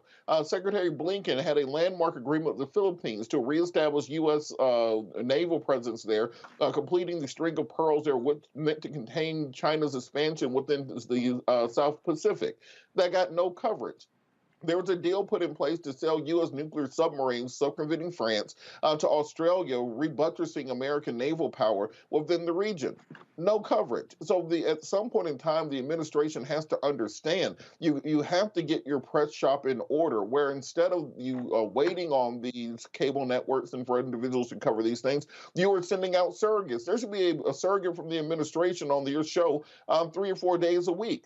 They should be hitting up all Black radio stations. I'm on a lot of different Black radio morning shows throughout the country, throughout the week, and all of us say, no one's ever had the press secretary on. No one's ever had the vice president. No one's ever had a spokesperson for the administration. So as long as they continue to fail at just the most basic parts of PR, the most basic parts of getting your messaging out there, they can't be upset when their poll numbers are still in the toilet, because nobody knows what you are doing. And if nobody knows what you're doing, how are they going to support it? All they're going to continue to get is the MAGA narrative. Remember, Donald Trump comes from TV, comes from media. He is a game show host. He knows how to control the media cycle. President Biden's going to have to get somebody on his team who's able to do the same thing. But the thing here, though, Joe, this is not just a function of the Biden-Harris press shop.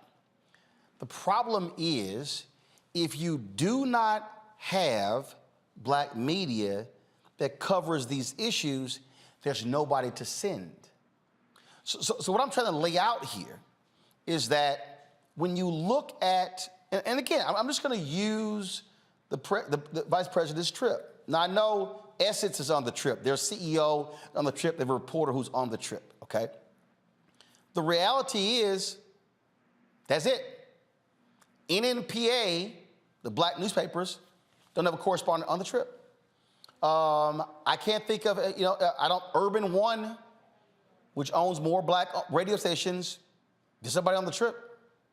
And so what I'm saying is that when we're dealing with what's going on here, when you have a dwindling number of outlets, when you do not have the resources that are going there, you're not going to get the coverage. So when people then go, oh my goodness, we didn't know about this stuff, it's because we literally are hoping and praying mainstream talks about it. As I said, CNN, MSNBC, Fox ain't even covering what the vice president is doing. So what do they say? A tree falls in the forest, nobody heard it. This is why I keep imploring our people, wherever our eyeballs are at, that's where the money is going to be. And as long as we keep giving our eyeballs to Love and Hip Hop, Real Housewives, money's going there, then we can't complain about, man, how do we not know about this stuff? It comes down to the money. If you don't get the ad money, you can't build and grow and sustain yourself. Go ahead. That's what Gwen Guthrie said in her songs. He said, my favorite part of it is no romance without finance, right? And so we have to have Black media to be able to build, because among other things, if we aren't there, our story's not getting told. I believe in, I tell my daughter, she's getting ready to start at a station actually in South Carolina. And I tell her, you got to be objective about the facts themselves, because the facts are the facts. But be subjective about the stories that actually need to be told. tell stories that aren't being told, stories about us when we're the growth segment, when we're getting bigger, when there are more of us, when we're doing things that are significant. The Vice President of the United States is thriving in a white institution and can't get a story told about what she's actually doing. And so we have to continue, and Trump, when my parents got serious with me, they would tell me that I was ungrateful. And every now and then I do the same thing with my daughter, and it works every time. I've never seen it fail. But Trump is as ungrateful as he can possibly be. The media made him. They made him. They follow him. They continue to follow him. He said, they're getting ready to arrest me on Tuesday. No indication they actually were. And everybody covered it like it was getting ready to be the apocalypse. Meanwhile, back at the ranch, all these things that are going on in the administration are going on, and nobody's talking about it. CNN's not talking about it, but they say breaking news at the top of every hour. MSNBC's not talking about it. Mainstream media is not talking about it. And so it's pretty frustrating to see that for where it is, but it underscores the importance of what we're talking about, because our stories don't get told unless we're there, unless we're at the table, and we're not going to be able to be at the table the way that we need to if we don't have the ad dollars to build and to grow. So I'm going to unpack this thing when we come back and with our Where's Our Money segment. And I'm going to mention a major company that everybody black has used their products. And we're asking, what does your black-owned media spend? We buying your stuff, but what are you doing? Wait till I show y'all what the name of this company. Oh, y'all know who this company is. But it's amazing. What are they doing with black-owned media? I'll explain. You're watching Roland Martin Unfiltered on the Black Star Network.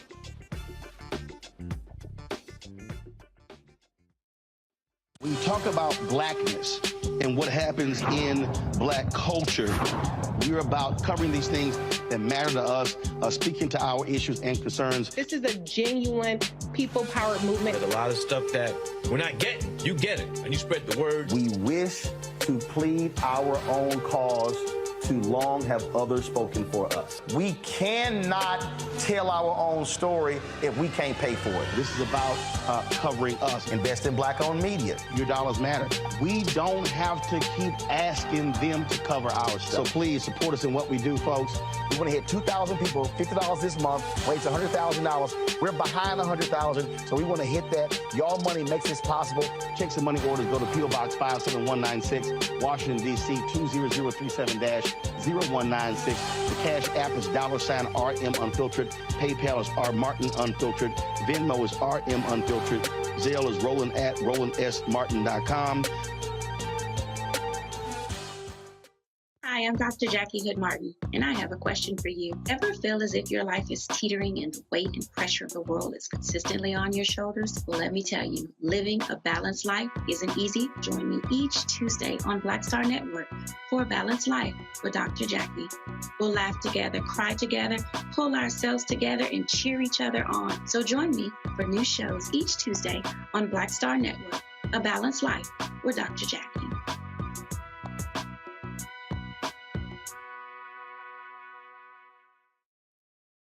Hey everybody, it's your girl Lunel. So what's up? This is your boy Earthquake. Hi, I'm Chaley Rose, and you're watching Roland Martin Unfiltered.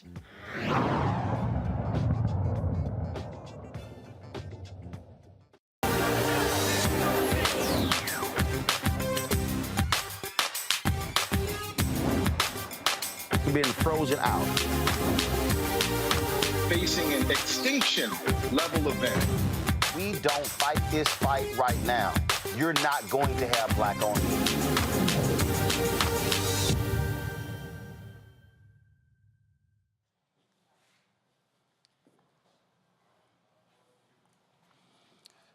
All right, folks, welcome back to Roland Martin Unfiltered. So, are you familiar with this company? Let's see here. Do you have it up? Okay, here we go. Y'all familiar with this company here? Let's see here. Okay, for some reason, we're not able, why is it not pulling up? Let me just double check it here. Give me 1 second, y'all.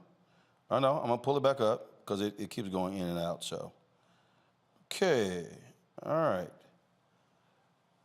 All right, so let's see here. Airplay is, I see what's going on here.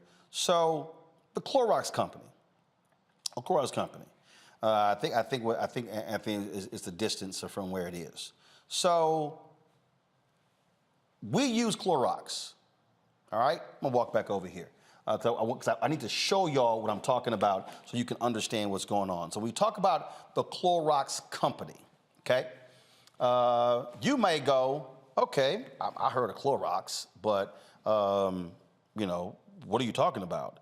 The Clorox company, isn't that just they just sell products and then, you know, cleaning products and stuff along those lines? Well, that is what they do, but they are a $19 billion a year corporation.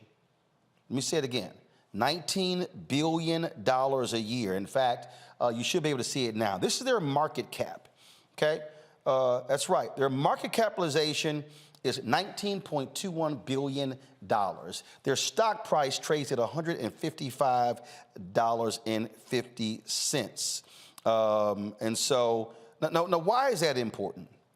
It's important because we spend a lot of money on Clorox. Every black person I know has used Clorox products to clean something in their home. We still do. And we have been reaching out for the last couple of years to Clorox to talk about, you know, their spin with black-owned media. Crickets. Now, black folks use a lot of the products, and we've been looking at, you know, we've been challenging all these corporations, and many have stepped up to commit to spending with black-owned media. General Motors, McDonald's, Coca-Cola, Group M announced several of their companies will be spending at least 2%. That number, they said that number went up to 5% with diverse groups. And you're talking about Clorox. But see, now here's what's interesting when we talk about, again, these companies. And I need y'all to understand when these companies are doing certain things. So go to my iPad. So this is their website right here, okay? Now, what you'll see right here is when you go down right here, you see that? Oh, inclusion, diversity, equity, and allyship. Let me click that. And so all of these companies, they have all of these DEI statements, diversity, equity, inclusion, and what they mean, and their goals, and gender and ethnic minority pay equity, gender and ethnic minority representation, inclusion index. Let's go ahead and click that inclusion index. Not sure if they have it. You know, let me just click more, what their goals are. And again, leadership team and all this sort of stuff like this. And so here's the inclusion index. In terms of the inclusion index for women was 82%, people of color 76%, the total company was 81%. I have no idea what the hell that means. I have no idea what that means. This, what their inclusion index. See, I told a company this here. I told a company that I don't praise you because of press releases. I don't praise you because of, you know, posts you put on social media. I said I praise you based upon direct deposits. It's really what you do.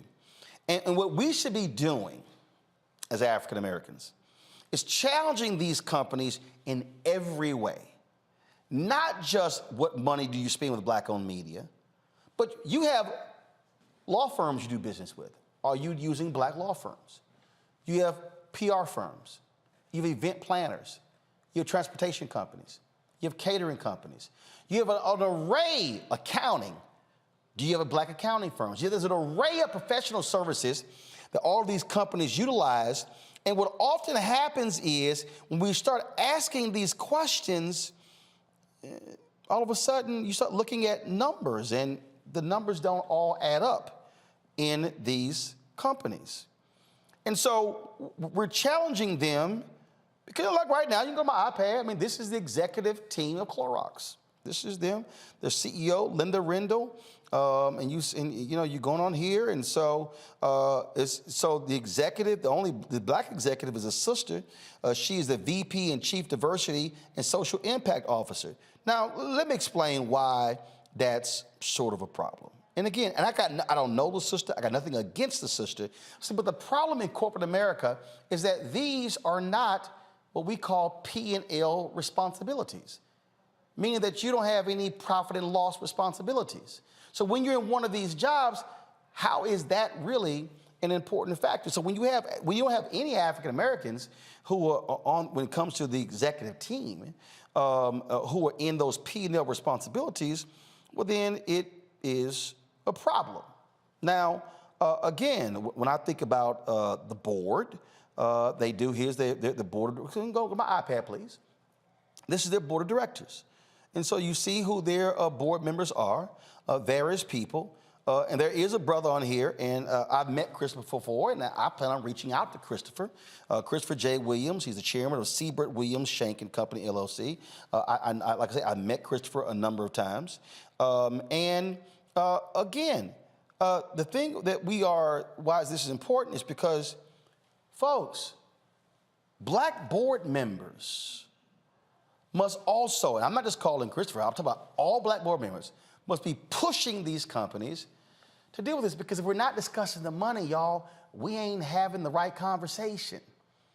And Robert, Rebecca, and Joe, people keep saying, man, you know, because I saw you on the Breakfast Club, and I saw you on Ebro in the mornings, and I saw you on Vlad TV, and man, you keep talking about this stuff, and man, I don't understand, why you begging and why you doing all this, and I keep trying to explain to them, when you're talking about social impact, when you're talking about social justice, if you're not having a black economic social justice conversation, ain't a damn thing changing, Robert. You're absolutely correct. One of the things that when I first started in civil rights was I was an intern for Janice Mathis, the current executive director of NCNW. And what we would do is a corporate report card of Fortune 500 companies within the Southeast, detailing the number of, as you just did, African Americans on the board of directors, African Americans in senior leadership. Do they have a diversity and inclusion initiative at that corporation? Whether or not their supply chain is diverse, et cetera. And the last time we updated it was a 20-year update, and the numbers had only barely changed. Other than some companies put in place a diversity and equity and inclusion officer, board members still 90+% white, corporate leadership 90+% white. And the reason that this is significant is, for people who are wondering, those media outlets you consider to be black media outlets, where they're not fundraising or where they're not asking for money, often that's because the people behind the scenes are not reflective of the people in front of the camera. And therefore, the people in front of the camera do not have full editorial control. They do not have the full ability to tell the stories that our community needs to hear, because there is this stereotype in white media that black people don't like news and information. That the only thing we care about is entertainment, celebrity gossip, sports, those sorts of things, and occasionally black violence porn, but that we do not care so much about hard-hitting black news. This is why so many efforts at black news have failed over the years, because of this belief that we simply put do not want it and do not believe in it. And I think it's time for us to stand up and make a clear showing that we want real news to come to our communities, and we will support real news when it comes to our communities. What I'm trying to unpack here, Rebecca, for everybody who's watching, is that $322 billion is spent every year on marketing, and black-owned media gets 0.5 to 1%. If people want to know why there's only one black-owned media outlet on the trip with Vice President Kamala Harris, if people want to understand why you don't have a single black-owned media person that covers Congress, if people want to understand why, when the Megan Thee Stallion, Tory Lanez trial happened, black-owned media wasn't covering it, it's because you can't afford to pay people if you don't have the money. I think it was Dr. King who said that budgets are moral documents. And I wholeheartedly agree with that statement, because what a budget does, it shows what your priorities are. And if black folks, if black-owned businesses, if black media is excluded from any budget, it's letting us know that we are not a priority, that our black doctors, our black lawyers, our black business people, our black media companies, our Black public relations companies, our Black public affairs companies aren't a priority for that particular business. And at some point, we do have to hold these businesses accountable, because when we think about the wealth gap in America, it's not just because of the gender pay gap, but it's also because our Black businesses aren't receiving some of the same breaks that white businesses aren't getting. And this isn't just an issue with corporate America, but it's also an issue with our government and our government spending that they spend on media, but don't do that same level of spending, the same percentage of spending for Black-owned media. And so go to my iPad, please, before I go to Joe. And Joe, this is the Clorox. This is what they spend every year on advertising. This, according to this chart, in 2019, they spent $581 million. Now, this is according to this chart here. Now, I was looking at another, before I go, so come back here. Now, according to this, in 2022, it says, come on, go to my iPad, that Clorox spent $709 million in 2022. So, here's the deal. If Black-owned media, Joe, got 10%, let's just say 10% of the money that Clorox spends, that's $70.9 million, okay? Just for our audience sake, if, let's just say, of the $70 million, let's just say, again, it's 10%, y'all. It's $70 million. It's Black-owned media. We're talking about, now mind you, multiply that by, let's just say there are 30 companies that are out there spending the same amount of money. So if 30 companies, if $70 million was spent by 30 companies, that amounts to $2.1 billion. Black-owned media will get 10%, that's $210 million. Then we'll be able to afford staff, be able to afford marketing, be able to grow.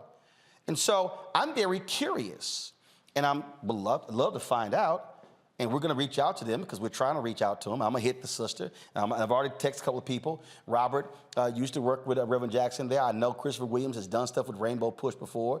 We need to get his number because we need these Black board members asking the very same questions I'm asking in their board meetings. Who's the money being spent with? If you don't follow the money, Joe, then you can't have a real conversation. Not want to be left out on the scriptures. So I'm going to Matthew 6:21. For where your treasure is, your heart will be also. So we're going to know by looking at the budgets where the money is and where the money is going. And at the end of the day, you know, here we are in another situation where you plant a seed, you're supposed to get a harvest. It's one thing if we don't buy Clorox. There's a bunch of things we can talk about. Well, Black folk don't really get into this. No, we all got Clorox.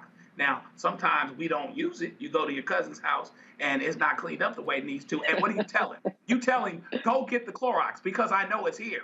Me, I was using the Clorox over the weekend on the edge of my toothbrush, straightening out my Adidas Superstars. Can I be real? You know what I mean? We've all got Clorox. We all use Clorox, okay? And so plant a seed, get a harvest. You know, there was a time when we bought a third of movie tickets all those years ago and didn't have any Black-owned theaters. You know, so, you know, at the end of the day, we have to be serious. I appreciate you trumpeting this horn because it has to be trumpeted. The fact of the matter is, if they do the drop in the bucket that they're actually supposed to, which would be commensurate with the investment that they have. Clorox is truly a product that transcends color. We all have it, all right? And so, therefore, if they do what it is that they're supposed to do, and that's why we have to press that button, we would be a lot further along, and the stories that need to get told would get told. And so we have to continue to press that button. Well, we're going to keep pressing it, and we're going to keep calling and emailing, and then we're going to report back to you and tell you if they actually answered our phone calls or emails, and if they didn't, we'll be having another conversation. Tech Talk is next on Roland Martin Unfiltered.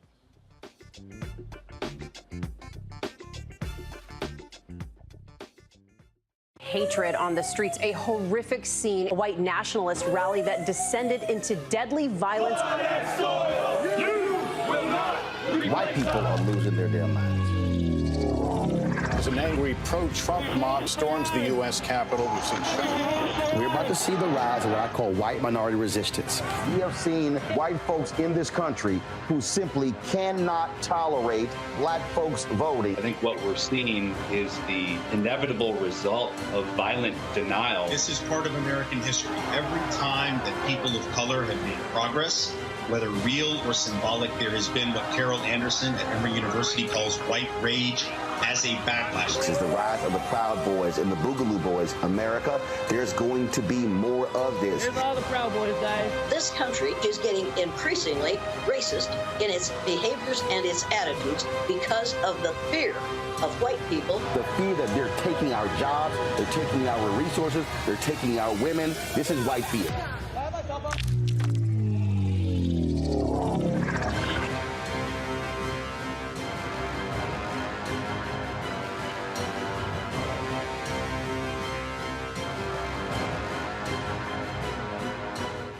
Hi, I'm Vivian Green. Hi, I'm Wendell Pierce, actor and author of The Wind in the Reeds. Hey, yo, Peace World, what's going on? It's the Love King of R&B, Raheem Devon, and you're watching Roland Martin, Unfiltered.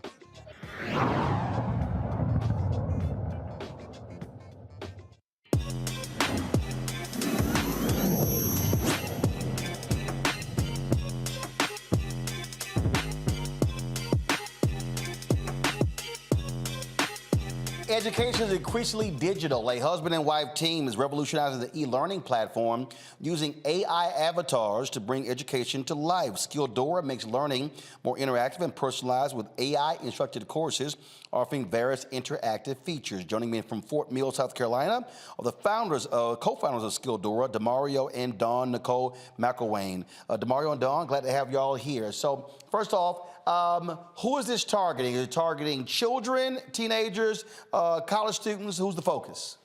Yeah, first of all, Roland, it's a pleasure to be here. So we are targeting adult learners, so working professionals. And so in what areas? So what categories? Yeah, thanks for asking. So we have 5 categories. We focus on personal development. We focus on professional development. We focus on career advancement, leadership, and entrepreneurship. So 5 categories. So so when you talk about AI instructed courses, what does that even mean? Yeah, that's a great question. Do you want to take that one? I know you. No, you're the we're husband and wife. Go ahead, dude. Yeah, so AI instructed courses is really a unique, novel concept, Roland. It's really the concept of taking what human instructors used to do and instead programming AI instructors to deliver that content seamlessly. So that's really what it is, AI delivering e-learning content. You launched it when? We launched it a year ago now. Yes, May 3rd to be exact. Is it subscription-based, free? How does that work? Well, the app, to download the app is free. To join the online community through the web browser is free, but the courses are paid courses. Gotcha. So in-app purchases, yep. Yeah. Okay, questions, let's see here. Robert, I'll start with you.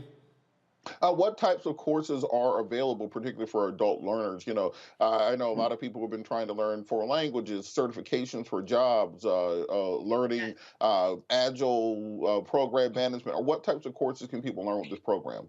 No, Robert, you hit the nail on the head. These are exactly the types of courses we're delivering. So let's just start with a few examples. So number one, AI is big, right?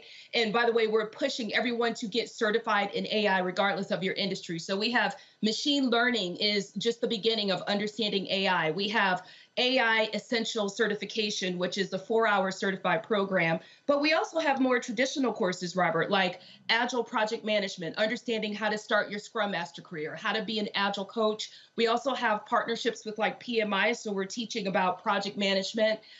Especially one particular topic that's really popular is people now want to know, how do I take the industry that I'm in and remain competitive in this new world by adding the AI component? So we're also teaching those courses. Let's see here. Rebecca, go.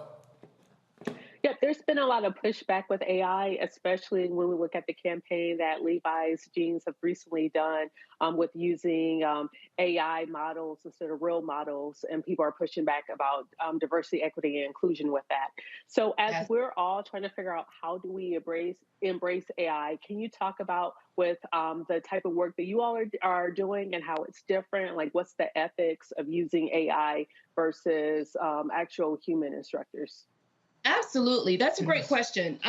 Do you want to talk? You want to touch on that first? Go ahead. Well, I think it really starts with the story on our why. Dear, you can elaborate a little bit more on that. Yeah, I'll just give you some background and then we'll kind of come to the question if that's okay. So with Skilldora, it was really a great idea that fell flat on its face. We originally sought out to be an e-learning marketplace, very similar to some of our competitors, Coursera, Udemy. What happened, though, is when we sought after professionals like legal and psychotherapist folks to build courses to sell on the platform, that idea quickly failed because what we found is that humans, most of them, who weren't professional teachers, really were shy in front of a camera or didn't have the time to sit down and actually do the thing, or editing was a problem. So a year ago, we sort of said, what if we didn't have to rely on human subject matter experts? It would be great if we had some sort of supplemental experience. And so this is where the AI comes in. And it's important to say this is why we're pioneering it in education, because we can point to a real problem: teacher shortages, learning loss recovery post-COVID, right? So we are using AI for good. We are aware of some of those challenges. Like, for example, ChatGPT was a good thing and a bad thing, right? Because now people didn't know if they should trust AI or not. So we are also educating in terms of what good looks like with AI. What does ethics look like? What are some AI biases and some best practices that we've already overcome? Thank you. All right, Joe, real quick. I need a quick question, a quick answer. Joe, go. Congratulations on what it is you're doing. Give us some of the next frontiers in AI and education and how they converge. And how do we make sure that this is not something else that leaves us, people like us, behind? Well, you know, that's actually a great question. The reason that we are in this space so we can actually carve out our place in it, you know, as Black people, to be honest. And I don't believe that it will actually dissolve anytime soon. You know, as classrooms are starting to emerge, you know, with the smart boards and computers and everything, AI is actually coming in to help the teachers just reach more students. You know, in the U.S. market, we are the only ones that's kind of not on board with it yet. You know, places like Japan and China, they're already rocking and rolling with the AI. So we actually plan to be the front runners on this side of the ground to help just basically make people comfortable with the transition. And it's not about replacing teachers, it's about extending the human experience, alleviating teacher burnout, so on and so forth. All right, then we'll pull up with folks where we can access the app. It's Skilldora. You see right there how to connect with them on social media. Go to their LinkedIn, Twitter, YouTube page as well. Well, we certainly appreciate both of you joining us, DeMario and Don. Good luck. Thank you. Thank you very much. All right, thanks a bunch. Folks, that is it for us. Joe, Rebecca, Robert, thank you so very much. Folks, I'll see you tomorrow right here on Roland Martin Unfiltered, right here on the Black Star Network. Holla! Folks, Black Star Network is here. Oh, no punches! I'm real revolutionary right now. Support this man, Black Media. He makes sure that our stories are told. Thank you for being the voice of Black America, Roland. Stay Black. I love y'all. All momentum we have now, we have to keep this going. The video looks phenomenal. See, there's a difference between Black Star Network and Black-owned media and something like CNN. You can't be Black-owned media and be scared. It's time to be smart. Bring your eyeballs home. You dig? Pull up a chair. Take your seat. The Black Tape with me, Dr. Greg Carr, here on the Black